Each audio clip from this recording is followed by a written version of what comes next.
Assalamualaikum warahmatullahi wabarakatuh. Yang saya hormati Kepala SMA Negeri 2 Lamongan, dalam kesempatan kali ini diwakili oleh Ibu dari Manisari selaku Wakil Sarana dan Prasarana. Yang saya hormati dalam guru penggerak dari SMA Negeri 2 Lamongan, Ibu Anissa Ayulitan Fatimah Sarjana Pendidikan, dan yang saya hormati juga seluruh Bapak Ibu guru SMA Negeri 2 Lamongan yang telah hadir dalam diskusi pada hari ini. Pertama-tama marilah kita ucapkan syukur kehadirat Allah Subhanahu wa Ta'ala yang telah memberikan kepada hidayahnya sehingga kita dapat berkumpul di sini dalam keadaan sehat walafiat. Tak lupa salawat serta salam tetap tercurahkan kepada junjungan kita Nabi besar Muhammad SAW.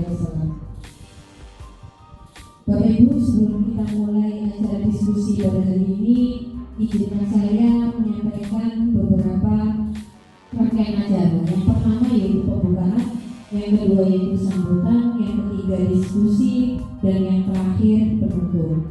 Sebelum kita mulai acara diskusi pada hari ini, marilah kita buka dengan bacaan basmalah. Bismillahirrahmanirrahim. Acara yang kedua yaitu sambutan dari Bapak Kepala SMA Negeri 2 Lamongan yang diwakili oleh Ibu Ferry Mayasari. Kepada beliau dipersilakan.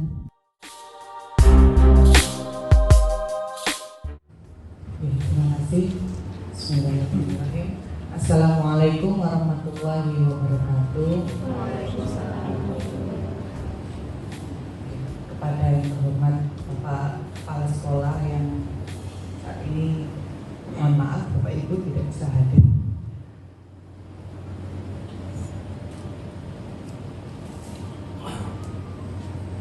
Kepada yang terhormat Bapak Ibu Wakasek dan asisten Wakasek atau staf.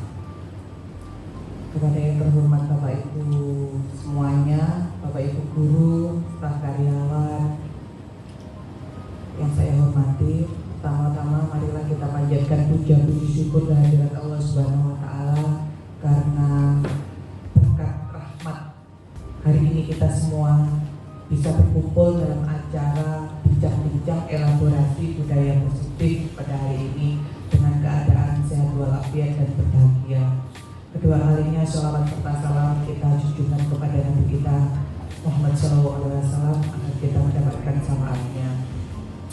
Bapak Ibu guru semuanya, di sini kita akan melakukan acara bincang-bincang elaborasi budaya positif dari rekan-rekan kita, yaitu Bapak Ibu guru CGP Angkatan 9. Beliau-beliau ini nanti akan menularkan, mengimbaskan ilmu yang mereka dapatkan selama program pendidikan guru penggerak kepada kita semua, agar kita semuanya bisa segera, yang belum bisa segera menyusul Bapak Ibu yang mengikuti program guru penggerak, dan kita semuanya bisa memberikan manfaat yang baik untuk anak peserta didik kita. Nah, di sini nanti kita melakukan bincang-bincang santai saja, jadi tidak perlu kita nanti kayak tegang, karena beliau-beliau ini nanti tentunya akan memberikan pengimbasan yang sangat bermanfaat buat kita, namun tetap dengan situasi yang menyenangkan. Bukan begitu Bu ya? Begitu juga nanti ke peserta didik kita diharapkan juga melakukan pembelajaran itu juga menyenangkan. Tidak ada hukuman, tidak ada penghargaan, namun anak itu melakukan sesuatu itu menurut keyakinan mereka. Nanti untuk lebih jelasnya akan disampaikan oleh Bapak Ibu guru penggerak kita ke Angkatan 9. Itu saja, mungkin tidak perlu terlalu banyak supaya kita bisa langsung aksi dalam bincang-bincang elaborasi budaya positif ini.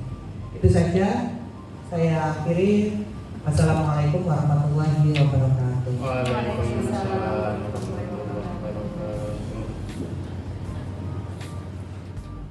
Terima kasih disampaikan. Acara selanjutnya yaitu diskusi bersama bincang-bincang elaborasi pemahaman budaya positif yang akan disampaikan oleh Ibu Anissa Ayu Intan Fatimah sebagai CGP Angkatan 9 dari SMA Negeri 2 Lamongan. Kepada Bu Anissa dipersilakan.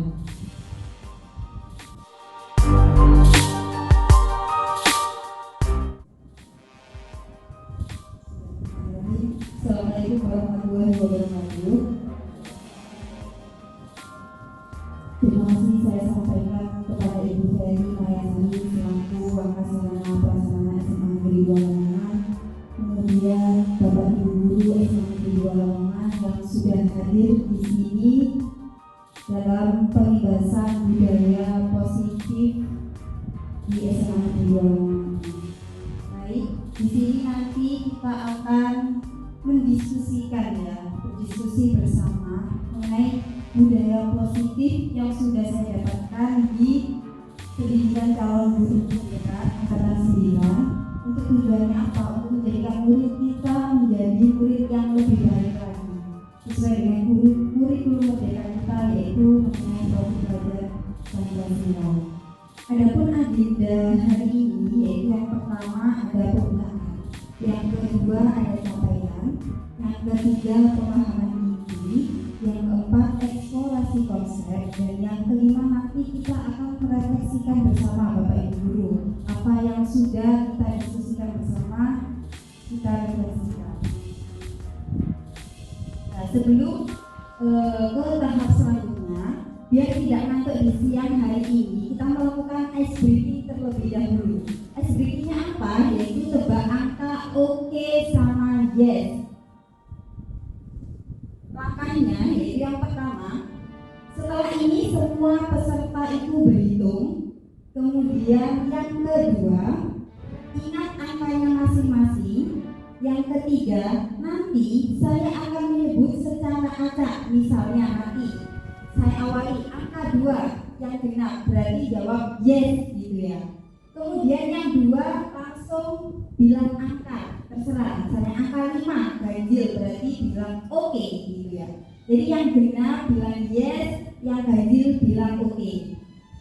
Siap? Oke, mari kita berhitung terlebih dahulu. Monggo. 1, 2, 3, 4, 5, 7, 8, 10. Oke. Konsentrasi ya, dimulai. 3. Belum konsentrasi, dimulai lagi. 5. Oke. 2. Oke. Dimulai lagi. Nanti Pak Jala kalau sudah bilang oke, langsung bilang angka lagi berapa gitu ya. Ya. Oke, dimulai lagi. 8. Yes, 2. Yes, 1. Oke. Pak Jala. Ulang 1 kali lagi sampai 5 kali baru oke. 4. Yes. 7. Oke, 5. Oke, 7. Oke, 2. Yes, 10. Baik. Oke, sudah konsentrasi ini semua. Baik, selanjutnya Bu.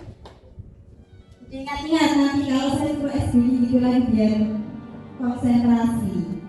Oke, untuk kesepakatan belajar hari ini saya menuliskan 6 kesepakatan belajar. Apakah Bapak Ibu Guru ada yang ingin menambahkan atau mengurangi? Silakan dibaca terlebih dahulu. Mungkin ada yang dikurangi atau ditambahkan, silakan dibaca terlebih dahulu.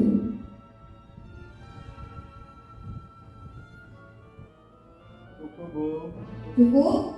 Tidak ada yang dikurangi ataupun ditambahkan? Oh. Tidak. Ya. Oke, untuk kesepakatan belajar saya bacakan dulu. Yang pertama, seluruh peserta memiliki kesempatan untuk berpendapat. Yang kedua, berpikiran terbuka dan saling menghormati. Kemudian yang ketiga, jika ada satu peserta berbicara, maka peserta yang lain harus mendengarkan. Yang keempat, berpendapat setelah dipersilahkan. Yang kelima, berpartisipasi penuh. Dan yang keenam, mengikuti sesi belajar dengan perasaan yang gembira. Bapak Ibu gembira semua? Gembira. Oke, jangan ngantuk ya. Lanjut untuk capaiannya. Apa sih capaian yang akan kita capai di diskusi kali ini? Yang pertama yaitu memahami konsep pendidikan menurut Ki Hajar Dewantara dihubungkan dengan konsep budaya dan lingkungan positif di sekolah yang berpihak pada murid. Kemudian yang kedua, melakukan evaluasi dan refleksi tentang praktik disiplin dalam pendidikan Indonesia secara umum. Tujuannya apa? Untuk mendapatkan pemahaman baru mengenai konsep disiplin positif untuk mencapai profil pelajar Pancasila. Dan yang ketiga, memahami peran sebagai guru untuk membangun budaya positif dengan menerapkan konsep disiplin positif dalam berinteraksi dengan murid. Ya, di sini sebelum kita ke inti, saya punya pertanyaan pemantik untuk Bapak Ibu. Yang pertama, apakah Bapak atau Ibu setuju bahwa hukuman dapat mendisiplinkan anak? Monggo. Saya pribadi setuju hukuman dapat mendisiplinkan anak dengan catatan hukuman tersebut diberikan secara equal atau setara dengan perilaku disiplin yang akan dibentuk terhadap anak. Baik, terima kasih Bu bahwa Ibu setuju ya hukuman itu dapat mendisiplinkan anak, tetapi dengan catatan bahwa hukuman itu harus sesuai gitu ya. Iya, betul. Oke, nanti kita akan mendiskusikan lebih dalam lagi mengenai hukuman dan juga mendisiplinkan anak. Baik, selanjutnya untuk pemantik yang kedua, apakah Bapak atau Ibu setuju bahwa pemberian hukuman dengan hal positif seperti membaca atau membersihkan halaman sekolah dapat meningkatkan disiplin anak? Monggo yang mau menjawab Bapak Ibu. Silakan Bu Ayu. Bagaimana menurut Ibu Ayu, apakah pemberian hukuman dengan hal positif seperti membaca atau membersihkan halaman itu dapat meningkatkan disiplin anak? Alasannya Ibu Ayu? Memberikan efek jerah kepada anak. Memberikan efek jerah tetapi dengan hal yang positif ya Bu Ayu, jadi tidak dengan hukuman seperti itu ya. Baik, terima kasih Bu Ayu. Nanti di selanjutnya kita akan membahas tentang hukuman dan konsekuensi. Nah, ini nanti termasuk hukuman atau konsekuensi nanti dibahas lebih lanjut. Kemudian yang ketiga, pertanyaan pemantik yang ketiga, apakah Bapak atau Ibu setuju bahwa memberi penghargaan itu dapat meningkatkan motivasi belajar anak? Monggo. Ya, silakan Ibu. Terkait pertanyaan memberi penghargaan dapat meningkatkan motivasi belajar anak ini, saya setuju karena di sini anak itu diberikan apresiasi terkait apa yang telah dilakukan. Jadi anak-anak itu termotivasi karena tadi ada penghargaan. Namun jika penghargaan ini terus menerus, nanti dikhawatirkan menimbulkan hal yang negatif bagi anak-anak. Jadi anak-anak akan melakukan sesuatu, tapi dengan embel-embel dia bakal mendapatkan penghargaan bukan dari dirinya sendiri. Terima kasih. Oke, terima kasih banyak Bu bahwa pertanyaannya memberi penghargaan dapat meningkatkan motivasi belajar anak. Bu Ivi menjawab bahwasanya setuju ya Bu dengan catatan bahwa penghargaan itu tidak dilakukan dengan jangka panjang tetapi dengan jangka pendek. Oke, selanjutnya topik dalam eksplorasi konsep itu ada 6. Yang pertama, disiplin positif dan nilai-nilai kebajikan universal. Kemudian yang kedua, teori motivasi, hukuman dan penghargaan restitusi. Yang ketiga, keyakinan kelas. Yang keempat, kebutuhan dasar manusia dan dunia berkualitas. Yang kelima, restitusi, yaitu mengenai 5 posisi kontrol guru. Dan yang keenam, restitusi tentang segitiga restitusi. Sebelumnya, perubahan paradigma kita melakukan kegiatan kepalan tangan. Kita lakukan sama belakangnya ya, berdua. Untuk langkahnya dalam kelompok terdiri dari 2 orang secara dari Anda, saudara secari kertas. Saya kasih kertas ya Bapak Ibu Guru. Saya kasih kertas, kemudian tuliskan Bapak Ibu Guru hal apa yang sangat berharga untuk Bapak Ibu Guru dan tidak boleh orang lain itu mengambilnya.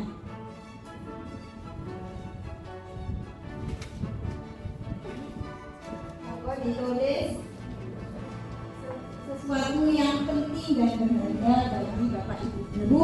Kalau sudah silakan digenggam erat kertasnya. Kalau sudah ditulis rahasia, temannya nggak boleh tahu. Silakan ditulis terserah apa saja yang menurut kamu itu sangat penting sekali. Menurut Bapak Ibu sangat penting, sangat berharga dan tidak boleh diketahui oleh orang lain. Kalau sudah silakan diremas dengan erat. Kemudian temannya silakan perayu bagaimana caranya agar tangan itu dibuka. Ya, silakan hadap ke belakang, saling bergantian, silakan dibuka, dirayu. Bapak Ibu Guru agar mau membuka tangannya. Apakah nanti hasilnya itu mau dibuka apa tidak?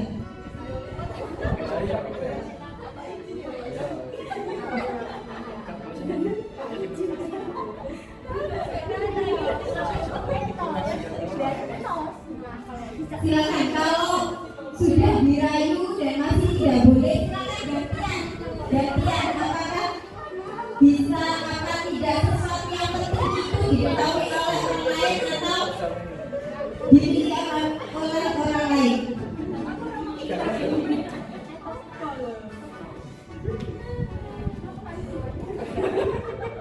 Silakan teman-temannya Bapak Ibu Guru dirayu, boleh dibuka.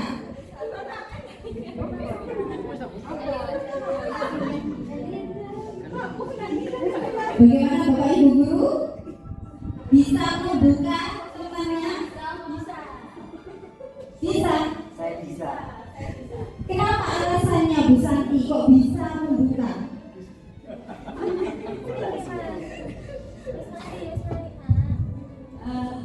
Saya bisa membukanya soalnya Mbak Miranya dengan Bu Mira dengan mudah. Gini dia tuh Kurang kuat berarti ya. Tujuannya kurang apa dari itu sesuatu yang sangat penting berharga bagi dirinya, tetapi kok bisa dibuka. Oke. Terus selanjutnya, apa yang terjadi? Apakah Bapak Ibu membuka atau menutup kepala tangan? Tadi ada yang jawab terbuka, ada yang tidak ya. Mengapa? Apa alasannya Bapak membuka, Bapak atau Ibu membuka atau menutup kepala tangan? Oke, tadi sudah disampaikan sama Bu Santi. Di dalam kegiatan ini sesungguhnya siapa yang memegang kendali atau kontrol untuk membuka atau menutup kepala tangan? Siapa Bapak Ibu Guru yang memiliki kontrol? Diri sendiri ya. Jadi kontrolnya itu ada di diri sendiri. Dia mau membuka atau tetap menggenggam erat tangannya. Nah, di sini ada miskonsepsi makna kontrol atau ilusi kontrol. Yang pertama ada ilusi guru mengontrol murid. Yang kedua ilusi bahwa kritik dan membuat orang merasa bersalah dapat menguatkan karakter. Yang ketiga ilusi bahwa semua penguatan positif efektif dan bermanfaat. Dan yang terakhir ilusi bahwa orang dewasa memiliki hak untuk memaksa. Kemudian siapa sesungguhnya yang memiliki kontrol ya? Ini kita ubah dari stimulus respon menjadi teori kontrol. Contohnya di stimulus respon kita mencoba mengubah orang agar berpandangan sama dengan kita. Dari teori kontrol kita ubah menjadi kita berusaha memahami pandangan orang lain tentang dunia. Kemudian selanjutnya perilaku buruk dilihat sebagai suatu kesalahan. Pada teori kontrol diubah menjadi semua perilaku itu memiliki tujuan. Sampai pada model berpikir menang atau kalah pada stimulus respon diubah ke teori kontrol, yaitu model berpikir menang-menang.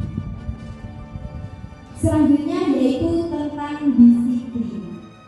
Bapak Ibu Guru, kalau mendengar kata disiplin, apa sih yang terbayang dalam benak Bapak Ibu Guru itu? Disiplin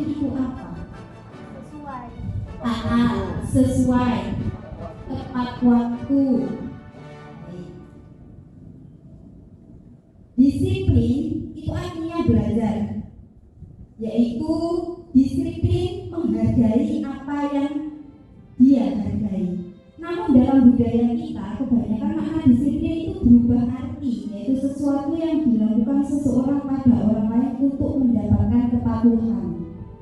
Nah, kecenderungan yang terjadi adalah menghubungkan kata disiplin dengan ketidaknyamanan, bukan dengan apa yang kita hargai atau pencapaian suatu tujuan yang mulia.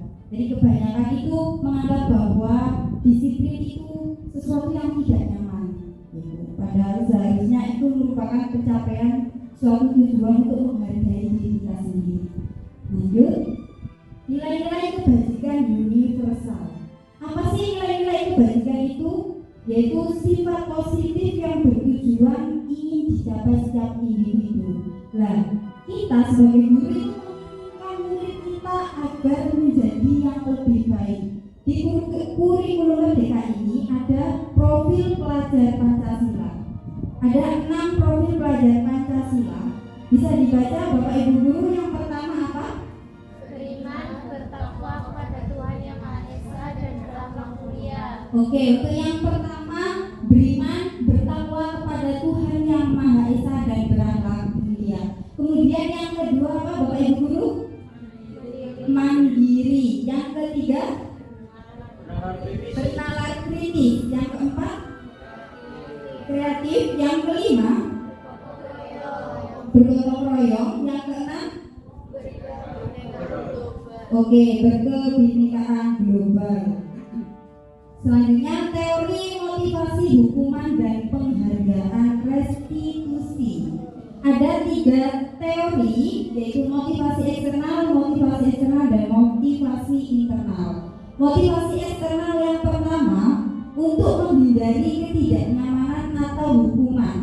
Jadi seseorang itu memiliki motivasi karena apa? Karena untuk menghindari hukuman atau ketidaknyamanan.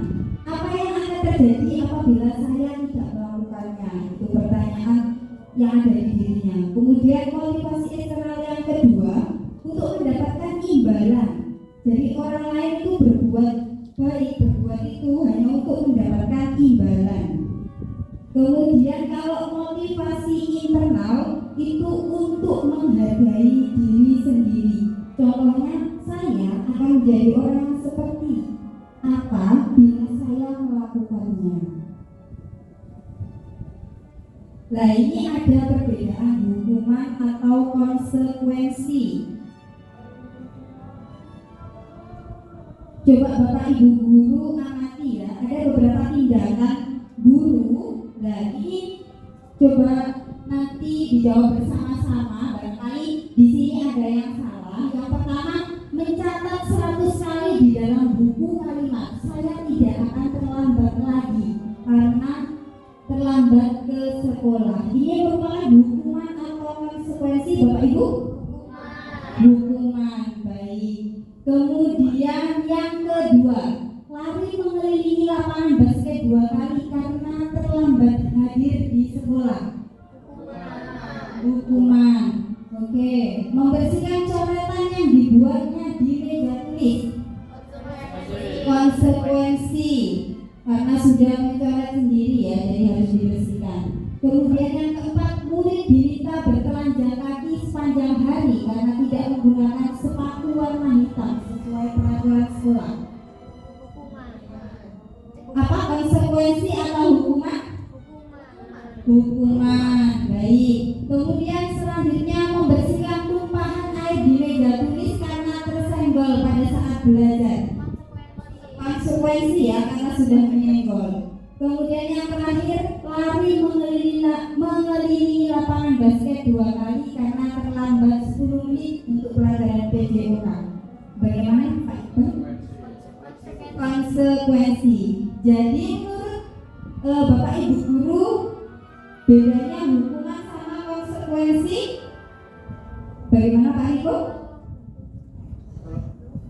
Ya, kalau hukuman itu bersifat membebani dan seringkali tidak selaras dengan apa yang menjadi kesalahannya. Kalau konsekuensi itu kan tujuannya biasanya itu terkesan positif dan tidak membebani sesuai dengan apa yang dilakukan. Oke, kalau hukuman itu biasanya dilakukan pada saat itu ya, jadi tidak ada kesepakatan.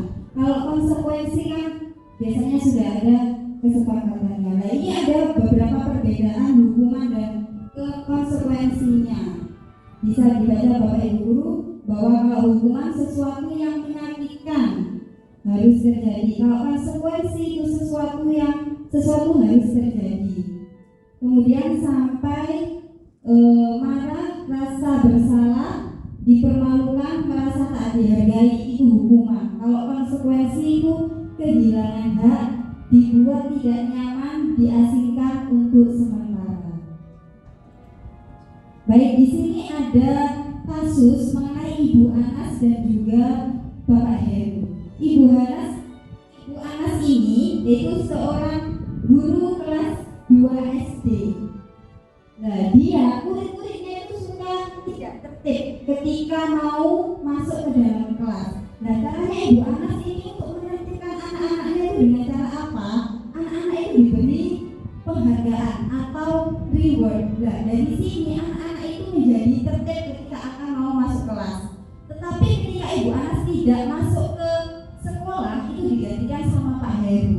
Pak Heru itu tidak mengerti, tidak tahu kalau kebiasaan anak-anak itu harus diberikan reward atau penghargaan terlebih dahulu, sehingga anak-anak itu kembali tidak disiplin lagi. Nah, pertanyaan yang muncul adalah berdasarkan teori motivasi, kira-kira apa motivasi murid-murid kelas 2 untuk bersedia berdiri antri sebelum masuk kelas?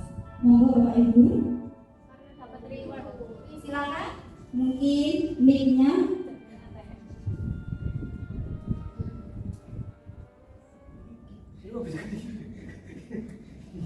Terima kasih. Menurut saya karena dapat reward, jadinya mereka mau antri untuk masuk kelas. Oke, jadi mereka mau masuk kelas itu karena motivasi dapat reward ya. Berarti bukan dari kesadaran diri sendiri, bukan motivasi internal, tetapi dari motivasi eksternal. Baik, terima kasih Bu. Yang kedua, adakah cara lain agar murid-murid kelas 2 ini bersedia antri di depan kelas tanpa diberi penghargaan stiker bintang? Bisa dijelaskan? Monggo. Ya, ya. Menurut saya cara lain yang dapat diterapkan agar murid-murid bersedia antri di depan kelas adalah dengan menumbuhkan kesadaran diri mereka. Baik, terima kasih Bu Pia, bahwasanya cara lain selain memberi penghargaan stiker bintang agar anak-anak itu mau tertib itu dengan menumbuhkan rasa kesadaran terhadap anak-anak yang harus mau antri. Dihukum oleh penghargaan ini memiliki dampak.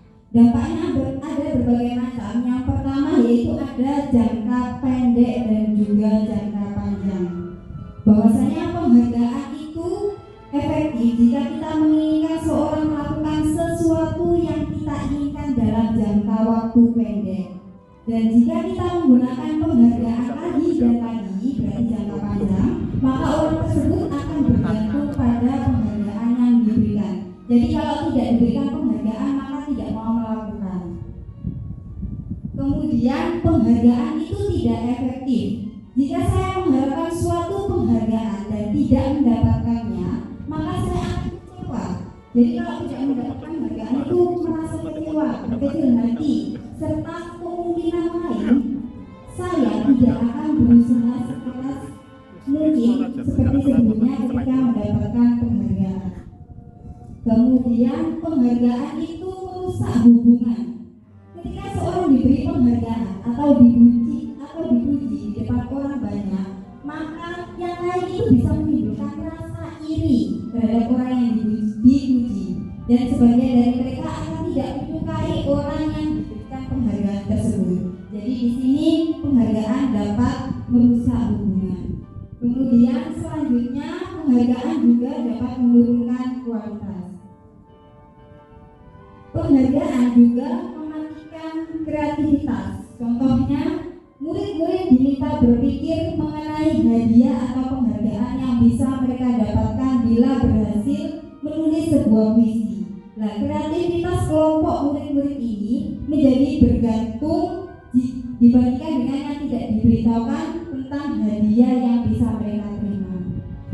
Kemudian penghargaan itu juga bersifat menghukum mereka yang tidak mendapatkan penghargaan. Misalnya dalam sistem ranking, mereka yang mendapatkan ranking kedua akan merasa paling dihukum. Nah, motivasi yang harus kita munculkan dari diri anak yaitu mengenai motivasi dalam diri atau intrinsik, yaitu kesadaran diri sendiri, bukan dari motivasi eksternal karena ingin mendapatkan penghargaan, karena takut dihukum dan lain-lain yang dari luar ya. Jadi harus kita munculkan motivasi dalam diri anak peserta didik kita. Kemudian selanjutnya, apa itu restitusi? Restitusi itu merupakan proses menciptakan kondisi bagi murid untuk memperbaiki kesalahan mereka, sehingga mereka bisa kembali pada kelompok mereka dengan karakter yang lebih kuat. Restitusi juga merupakan proses kolaboratif yang mengajarkan murid untuk mencari solusi untuk masalah mereka dan membantu murid berpikir tentang orang seperti apa yang mereka ingin menjadi dan bagaimana mereka harus memperlakukan orang lain. Di sini ada 9 ciri-ciri restitusi. Yang pertama, bukan untuk menebus kesalahan, namun untuk belajar dari kesalahan. Yang kedua, memperbaiki hubungan. Yang ketiga, tawaran, bukan paksaan. Yang keempat, restitusi menuntut untuk melihat ke dalam diri. Yang kelima, restitusi mencari kebutuhan dasar yang mendasari tindakan. Yang keenam, restitusi diri adalah cara yang paling baik. 7. Restitusi fokus pada karakter, bukan tindakannya. 8. Restitusi fokus pada solusi. Dan yang ke-9, restitusi mengembalikan murid yang berbuat salah pada kelompoknya. Selanjutnya yaitu tentang keyakinan kelas. Bapak Ibu guru pernah mendengar tentang keyakinan kelas? Oh, kebanyakan peraturan kelas ya. Yang saya tanyakan, mengapa tidak peraturan kelas namun keyakinan kelas? Mungkin Bapak Ibu guru bisa menjawab kenapa sekarang kok berubah dari peraturan kelas menjadi keyakinan kelas. Mungkin ada yang bisa menjawab Bapak Ibu?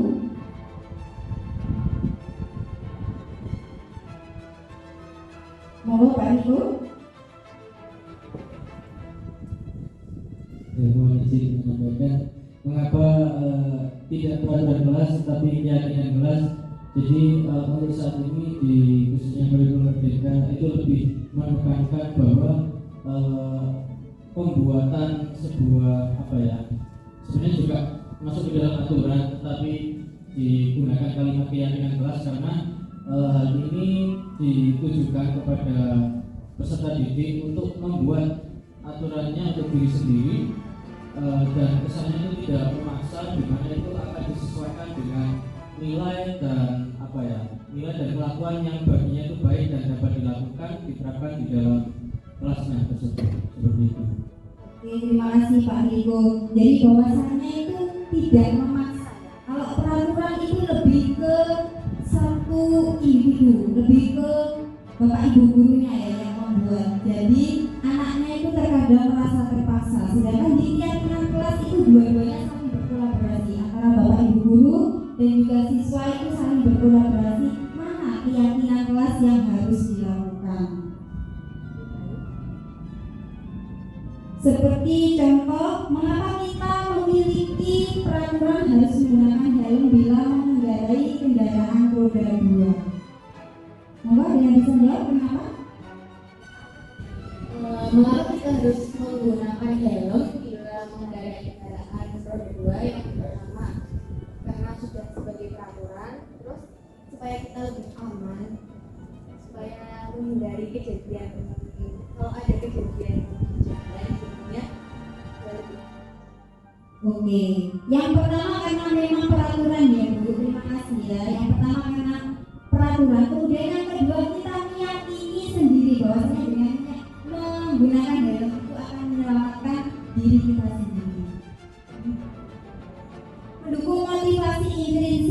kembali ke nilai-nilai atau keyakinan-keyakinan lebih menggerakkan seseorang. Jadi motivasi intrinsik itu sangat penting ya, karena ini yang merupakan kesadaran dari diri seseorang itu sendiri.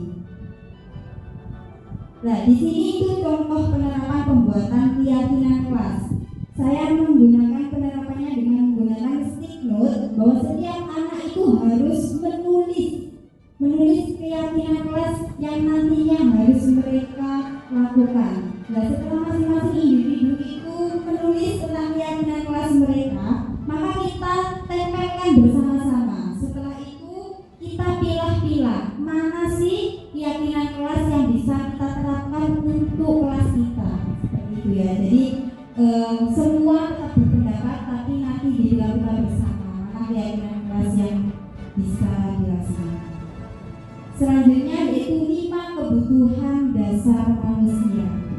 Yaitu yang pertama ada kasih sayang dan rasa diterima. Kemudian yang kedua, penguasaan atau kebutuhan pengakuan atas kemampuan.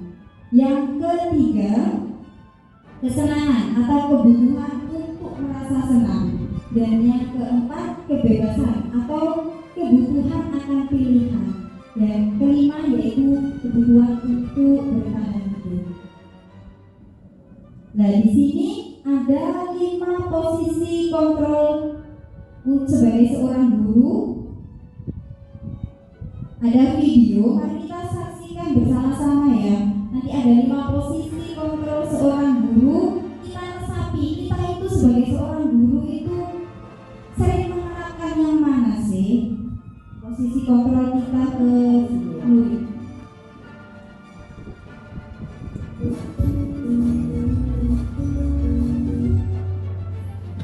Salam bahagia Ibu dan Bapak Guru hebat. Dalam penerapan disiplin positif restitusi, salah satu program yang dikembangkan adalah 5 posisi kontrol.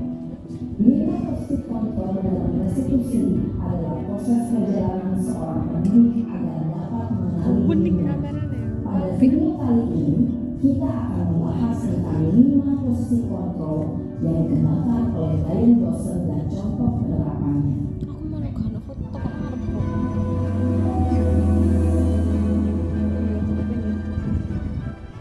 Lima posisi kontrol itu adalah 1. Posisi penghukum. 2. Posisi pembuat merasa bersalah. 3. Posisi penang.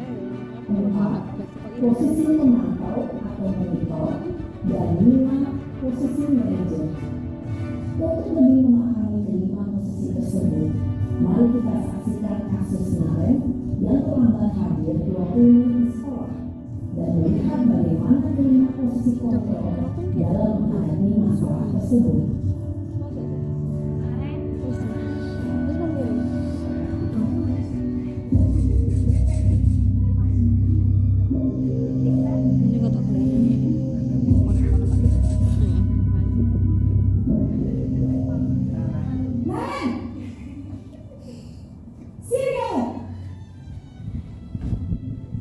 Selamat pagi, Bu. Selalu terlambat. Kamu deh, pasti terlambat. Maaf, Bu. Saya Apa? Apa coba? Alasan kamu apa lagi? Kapan sih kamu tidak terlambat? Malas sekali ya kamu jadi anak. saya Dasar pemalas. Gak kapok-kapok sih kamu. Sudah berapa kali terlambat? Sana, kamu keliling lapangan basket 2 kali. kenapa saya harus beli lapangan basket, Bu? Kenapa? Kamu mau ibu? Berani-beraninya jawab. Sudah terlambat, masih berani jawab pula. Sekarang, keliling lapangan basket 5 kali sekalian. Biar kapok. Cepat, pergi sana ke lapangan basket. Posisi penghukum biasanya berbicara dengan nada tinggi, menghardik, menunjuk-nunjuk, menyakiti, dan menyindir. Hukuman bisa berupa fisik maupun psikis. Ibu dan Bapak Guru hebat, dampak yang terjadi pada murid ketika guru berada pada posisi penghukum adalah murid cenderung akan memberontak,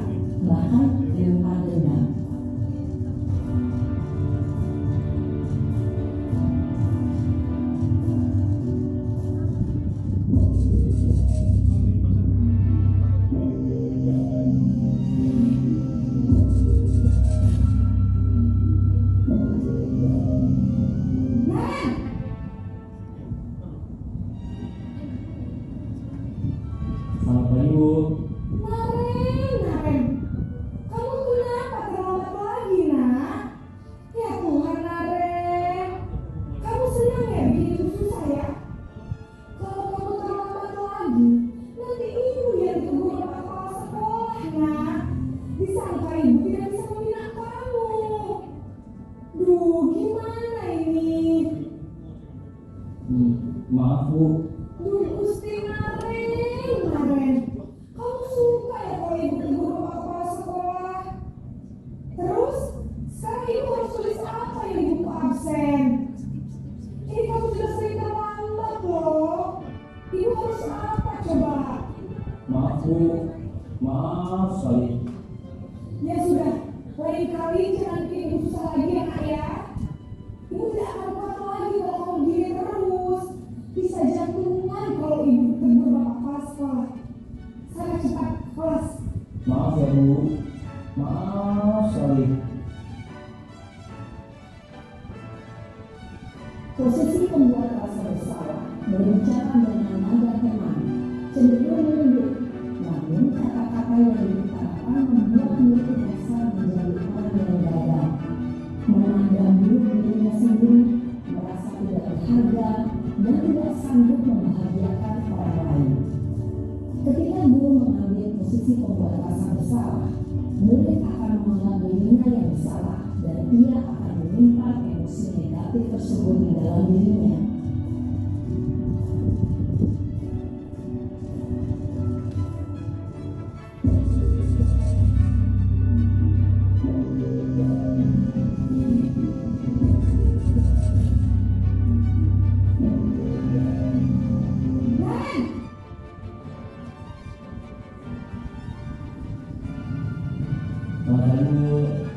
Wah, sudah jam berapa ini nak? Terlambat lagi ya sayang. Iya Bu. Habis ibu saya lupa membangunkan saya Bu. Kamu malah menyalahkan ibu kamu. Kamu bukannya akan yang paling kencang. Kok terlambat sih? Iya Bu. Saya memang terlambat bangun tadi.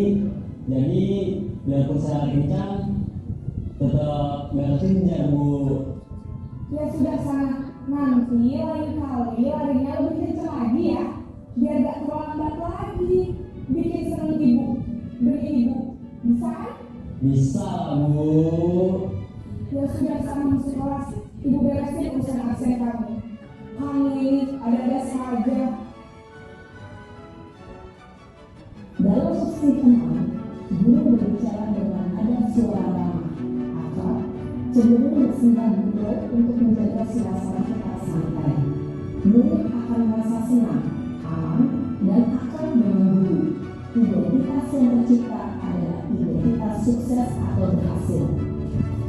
Namun, perlu diingat, karena ini masih dorongan eksternal, maka ada faktor ketergantungan dari murid kepada orang tertentu.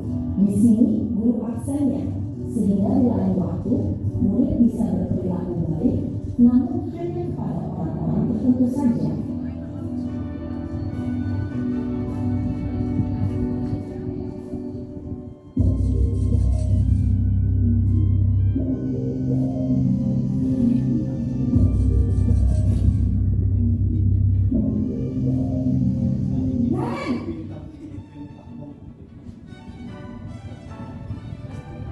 Selamat pagi Bu. Maren, apa peraturan di sekolah kita tentang jam berapa kita harus masuk sekolahnya? Kita harus di sekolah jam 7 Bu. Iya betul, sekarang sudah jam 7.20. Maren sudah tahu konsekuensinya jika terlambat hadir. Paham Bu. Saya harus tinggal kelas pas jam istirahat selama 20 menit. Iya benar, konsekuensinya demikian. Jadi nanti jam 9.30 pas istirahat, kamu harus tinggal di kelas, kerjakan tugas tambahan untuk ketertinggalan kamu, ya? Baik Bu. Posisi pemantau mengandalkan penghitungan atau data untuk mengontrol murid. Guru mengarahkan murid berdasarkan peraturan dan konsekuensi. Seorang pemantau menunjukkan bahasa tubuh dan ekspresi wajah yang datar dan cenderung formal.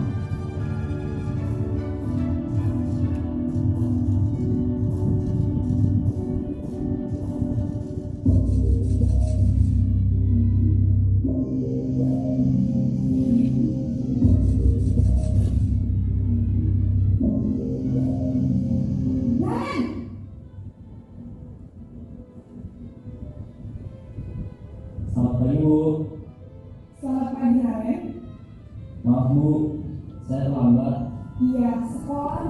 tadinya jam 7, sekarang sudah jam 7.20. Jadi sekarang bagaimana ini, Ren? Maaf Bu, saya lupa alarm saya semalam. Baiklah, menurut kamu, keyakinan sekolah yang mana yang perlu kamu tingkatkan? Menghargai diri sendiri dan orang lain mungkin ya Bu. Setuju.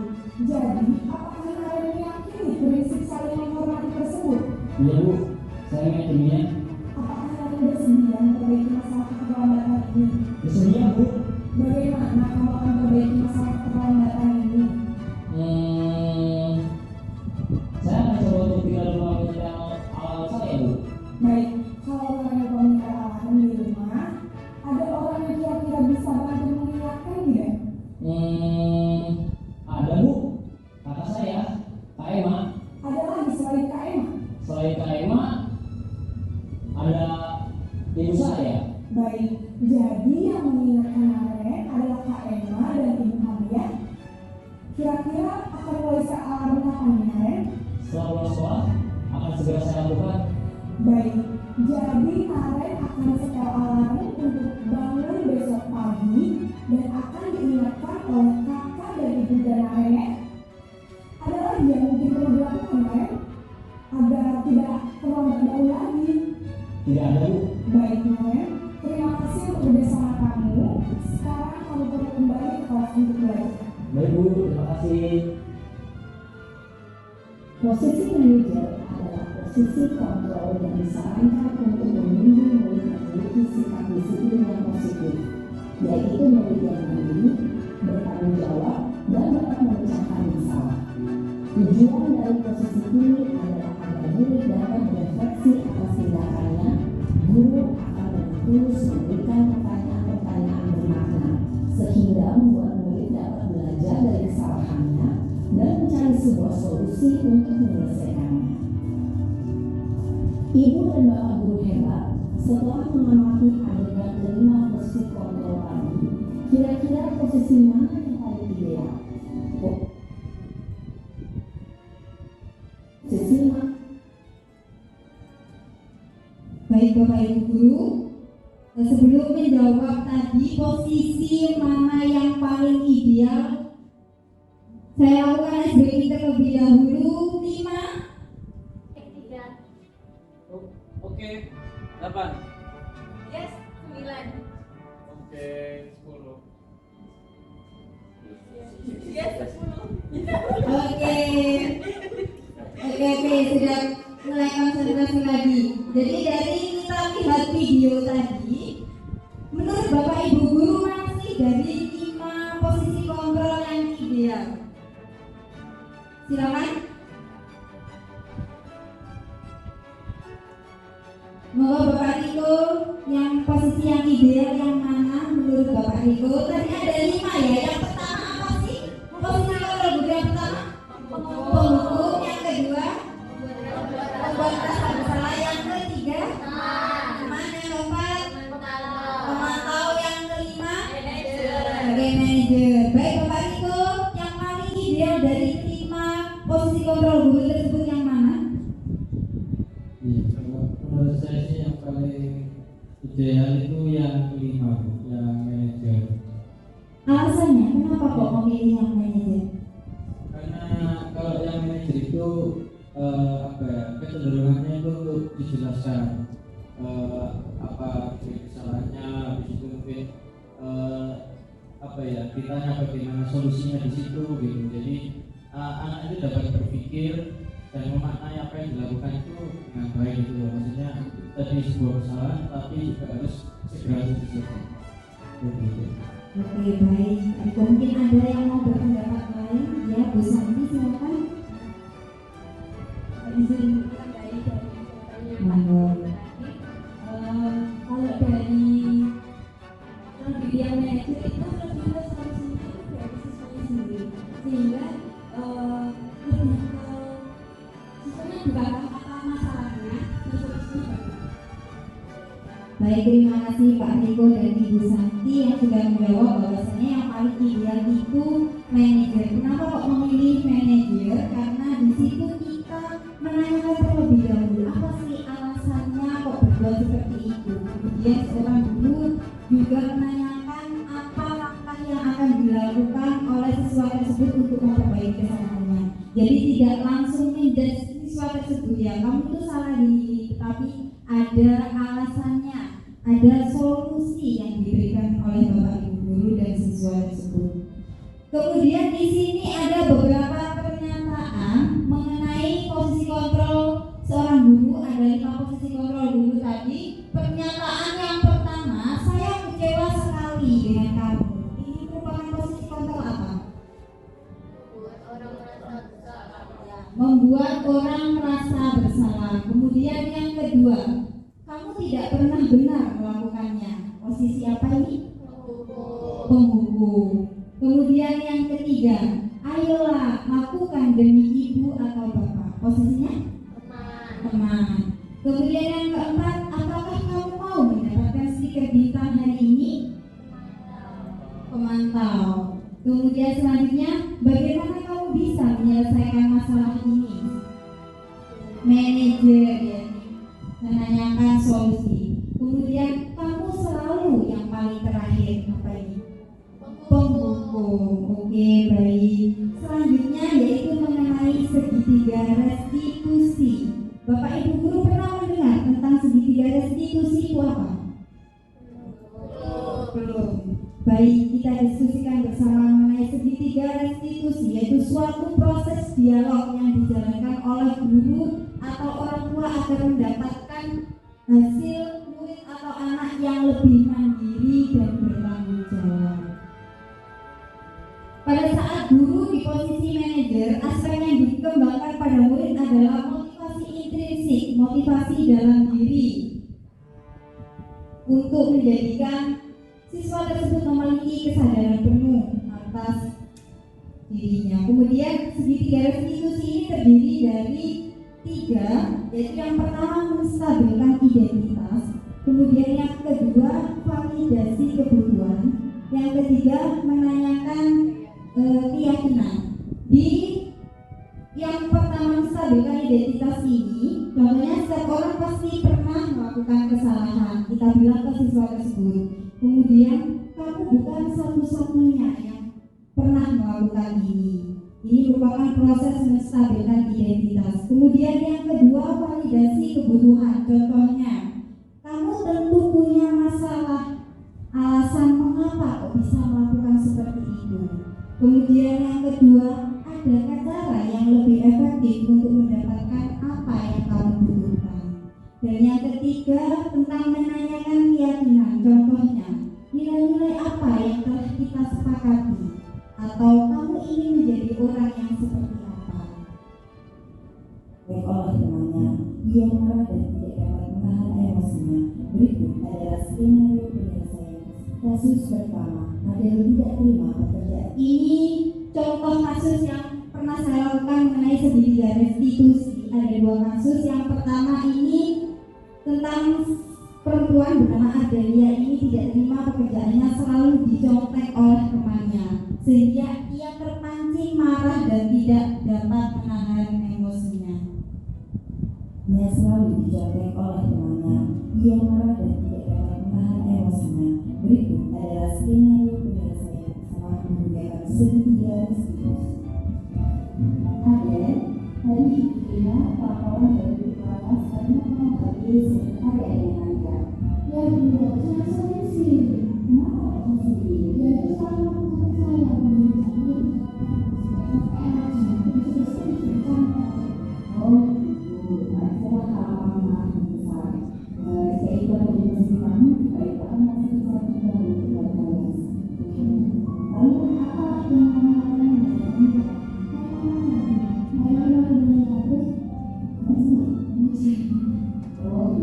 Pasti kamu berbuat seperti ada alasannya. Iya kan? Kamu kan jelas. Kok ada pekerjaan lain? Itu nggak mau saya sendiri. Sangat susah. Ya, wajar kalau marah karena tidak bisa mengenai dan kamu yang tidak berdua berjumpa daripada itu. Misalnya sekarang berat kamu tidak dan kamu marah sampai bekerja, apakah sesuai dengan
Baik, setelah kita menyaksikan video tentang segitiga restitusi, yang pertama tadi adalah menstabilkan identitas, yaitu berdasarkan prinsip membuat kesalahan adalah bagian dari proses pembelajaran. Dan yang kedua, berperan menggeser identitas murid dari identitas gagal menjadi identitas sukses.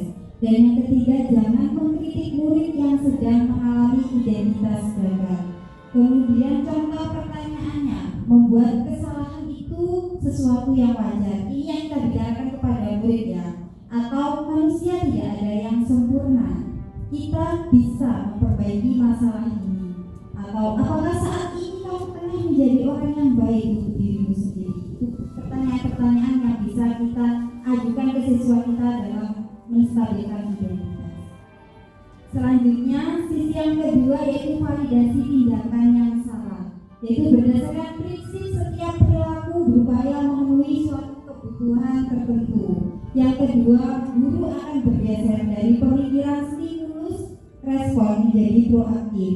Yang ketiga, mengenali dan mengakui kebutuhan murid ini dapat memperbaiki hubungan dengan murid. Dan yang keempat, pernyataan atau pertanyaan disampaikan dengan nada suara tidak menghakimi atau memojokkan. Kita bisa menanyakan kepada siswa, contohnya kalimat, kamu bisa saja bertindak lebih gegabah lagi dari hari ini. Atau yang kedua, kamu bukan melakukannya tanpa suatu alasan tertentu. Atau yang ketiga, kamu melakukannya karena mempertahankan sesuatu yang penting bagimu. Seperti yang tadi dilakukan Ardania, dia mempertahankan pekerjaannya karena sering dicontek sama temannya yang bernama Namira. Oke, selanjutnya yaitu sisi ketiga, menanyakan keyakinan. Teori kontrol menyatakan bahwa pada dasarnya kita termotivasi secara intrinsik. Yang kedua, saat perilaku telah divalidasi dan identitas sukses telah stabil, maka murid telah siap menaikkan keyakinannya dengan tindakannya yang salah. Pertanyaan yang bisa kita lakukan kepada siswa kita yaitu sebagai keluarga atau kelas, apa yang kita yakini? Atau nilai-nilai apa yang telah kita sepakati? Sampai kamu ingin menjadi orang yang seperti apa? Selanjutnya yaitu hal-hal yang perlu diperhatikan dalam segitiga restitusi. Yang pertama, perilaku yang salah perlu dikaitkan dengan nilai-nilai atau keyakinan-keyakinan yang telah disepakati atau disetujui. Kemudian yang kedua, kesediaan orang yang melakukan kesalahan untuk memperbaiki masalah. Yang ketiga, pemecahan masalah sebisa mungkin relevan atau memiliki hubungan dengan masalah yang ada. Yang keempat, perlu adanya suatu usaha perbaikan dari pihak yang berbuat kesalahan. Selanjutnya, perlu disediakan waktu dari pihak yang berbuat kesalahan. Tanyakan kapan akan mulai dilakukan usaha untuk memperbaiki masalah. Selanjutnya yaitu apa sih yang kita harapkan dari adanya segitiga restitusi ini? Yang pertama, murid menjadi lebih kuat secara pribadi. Yang kedua, membuka wawasan murid agar dapat menyelesaikan permasalahannya sendiri. Yang ketiga, murid semakin percaya diri, mandiri dan merdeka. Baik Bapak Ibu Guru, setelah kita melakukan diskusi mengenai disiplin positif, saya akan meminta Bapak Ibu Guru untuk melakukan refleksi. Yang pertama, apakah bagian yang paling menarik dari pembelajaran hari ini? Monggo Bapak Ibu Guru. Monggo Bu, gimana bagian yang paling menarik dari pembelajaran hari ini?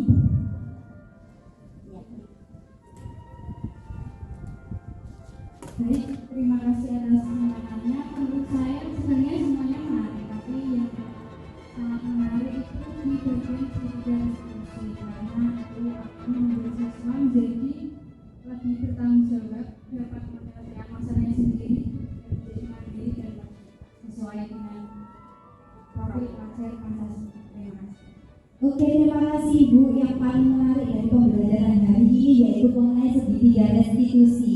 Karena seperti yang saya katakan tadi ya, Bapak Ibu Guru baru tahu tentang segitiga restitusi yang menjadikan anak menjadi lebih tanggung jawab dan juga mandiri. Baik, yang kedua, refleksi kita yang kedua berdasarkan yang Bapak atau Ibu pelajari tadi. Menurut Bapak atau Ibu, mengapa kita perlu belajar disiplin positif dan motivasi intrinsik? Silakan. Silakan Ibu Mira.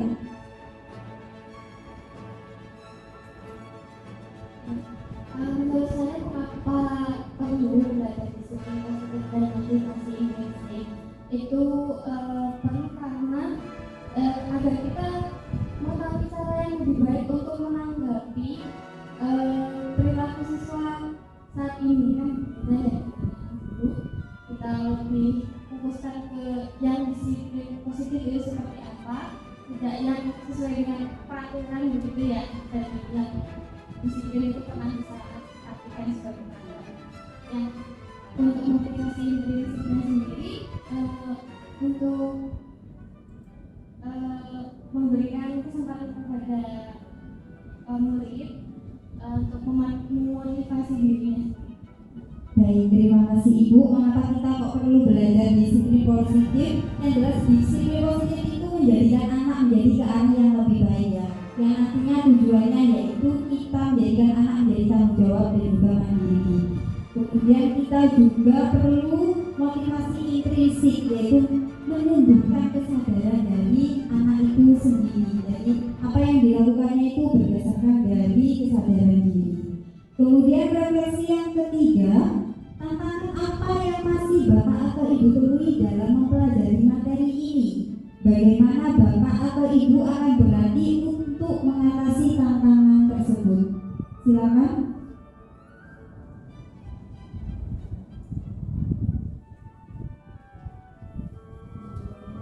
Untuk tantangan yang masih saya temui dalam materi ini tuh terkait studi dimana menurut saya ilmu baru yang saya dapatkan di bidang-bidang elaborasi memahami dari konten ini. Nah, sehingga untuk pertanyaan-pertanyaan yang perlu disampaikan kepada siswa agar siswa mau mana solusi dari permasalahan itu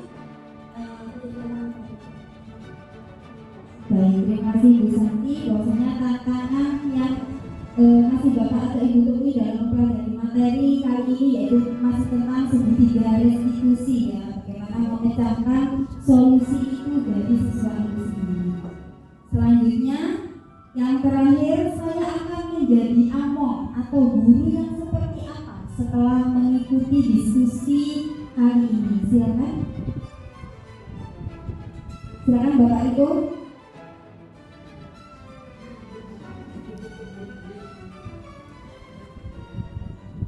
Terima kasih.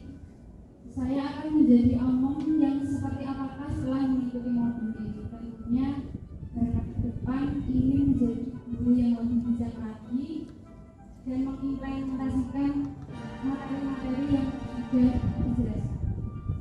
Mungkin ada yang Monggo, silakan menambahkan Bu Santi.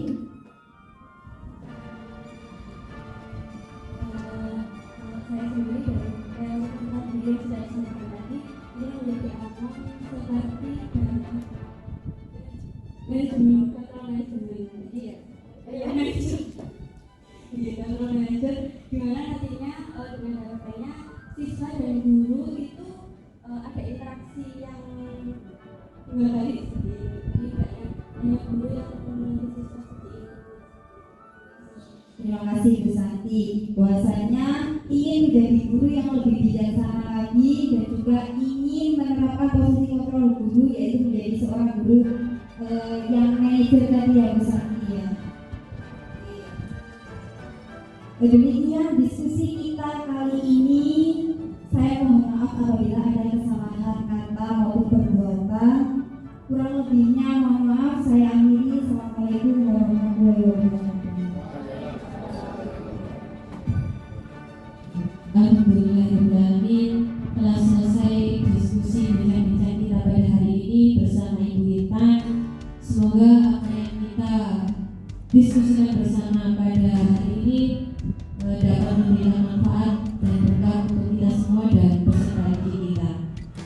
Sebelum saya akhiri, saya sebagai moderator mohon maaf kalau ada salah kata dan salah perbuatan.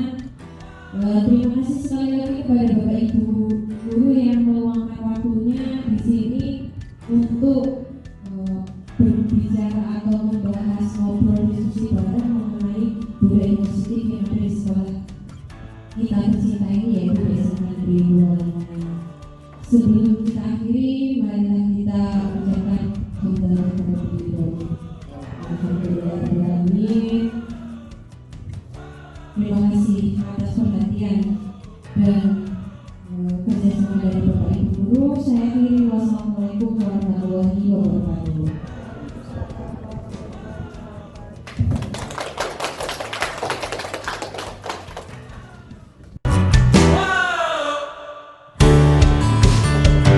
Assalamualaikum warahmatullahi wabarakatuh.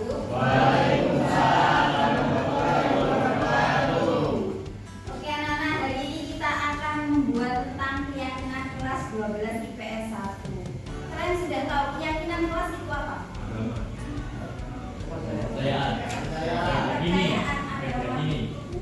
Belum tahu? Kesepakatan. Oke, jadi keyakinan kelas itu hampir mirip dengan namanya peraturan. Tapi kalau peraturan kan sudah dibuat misalnya di sekolah ya, kalian sudah ada aturannya ya, kalian tinggal mentaati. Nah di kelas kita akan membuat tentang keyakinan kelas, yaitu sesuatu yang kita sepakati bersama, kita yakini dan kita lakukan secara bersama-sama dengan penuh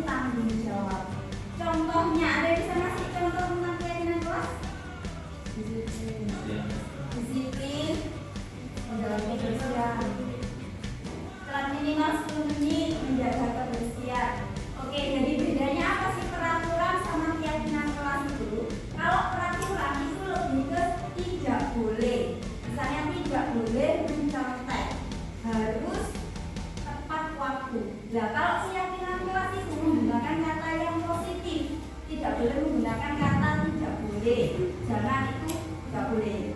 Jadi contohnya misalnya ya, kalau di peraturan jangan membuang sampah sembarangan. Nah kalau di keyakinan kelas kita membuatnya seperti apa? Kalimat yang positif. Ya, atau menjaga kebersihan. Kemudian kata lagi kalau misalnya peraturan dilarang mencontek atau tidak boleh mencontek. Kalau keyakinan kelas apa? Oke, kerjakan dengan jujur atau jujur. Baik, sekarang dikarenakan memberikan kalian kertas, silakan masing-masing membuat tentang keyakinan kelas ya. Masing-masing silakan membuat.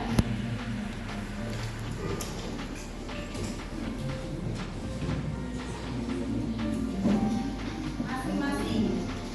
Sama. Ada dicontekan.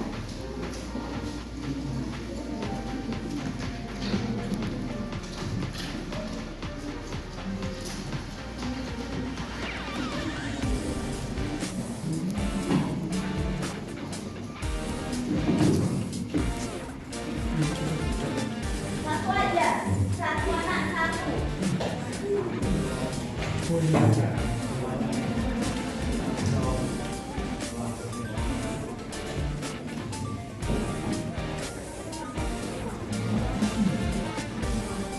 Untuk satu keyakinan kelas.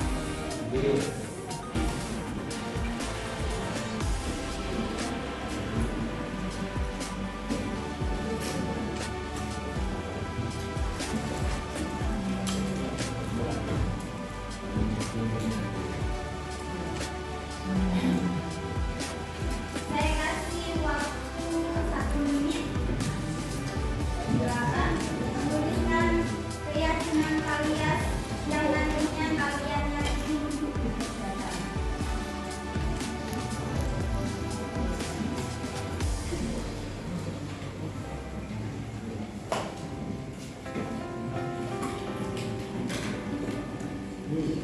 Ya?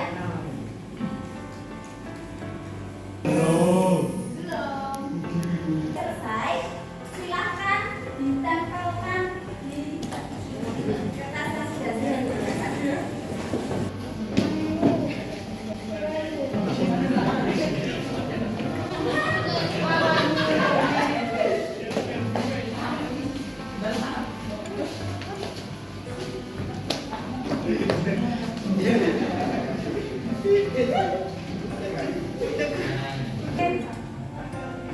Sudah semua? Oke, setelah kalian tempel, saya akan lihat dulu mana yang bisa digunakan, mana yang tidak.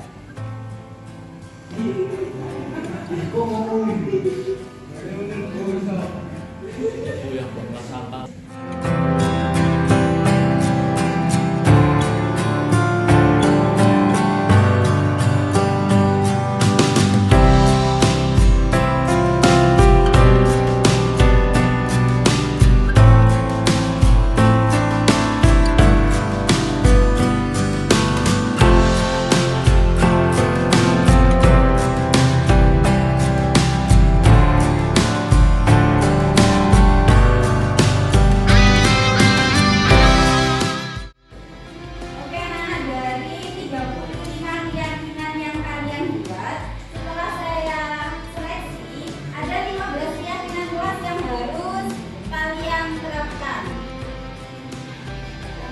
15 keyakinan yang harus kalian terapkan, kalian yakini dan kalian tanggung jawab, yaitu yang pertama, kalian harus bertanggung jawab.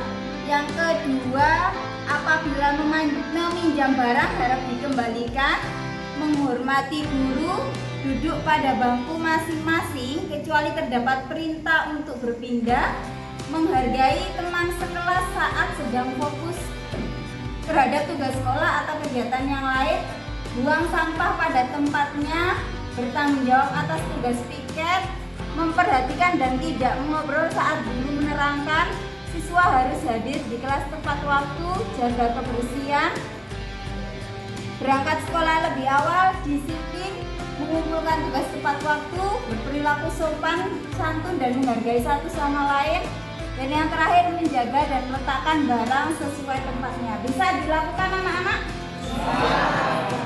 Oke. Kegiatan ini kalian buat sendiri dan harus kalian tanggung jawab ya. Kalian yang ini sendiri kalian lakukan setiap hari di kelas. Oke, dari sini ada yang ditanyakan? Ya ada. Baik, sekian saya akhiri. Assalamualaikum warahmatullahi wabarakatuh. Assalamualaikum warahmatullahi wabarakatuh. Perkenalkan, nama saya Rifa Amalia Wardani dari kelas 12 IPS 1. Sini saya akan mengungkapkan perasaan saya ketika membuat keyakinan kelas. Perasaan saya senang sekali karena bisa bermusyawarah dengan teman-teman untuk melakukan satu kesepakatan untuk memperbaiki peraturan kelas. Pembuatan keyakinan kelas ini sangat penting karena membuat siswa-siswi di kelas 12 IPS 1 itu menjadi lebih disiplin dan menghargai waktu dan lebih bertanggung jawab dengan tugas-tugasnya yang sudah diberikan. Sekian dari saya. Wassalamualaikum warahmatullahi wabarakatuh. Terima kasih. Assalamualaikum warahmatullahi wabarakatuh. Perkenalkan, nama saya Aida Olowandani, kelas 12 IPS 1. Di sini saya akan mengungkapkan perasaan saya ketika membuat keyakinan kelas di kelas saya.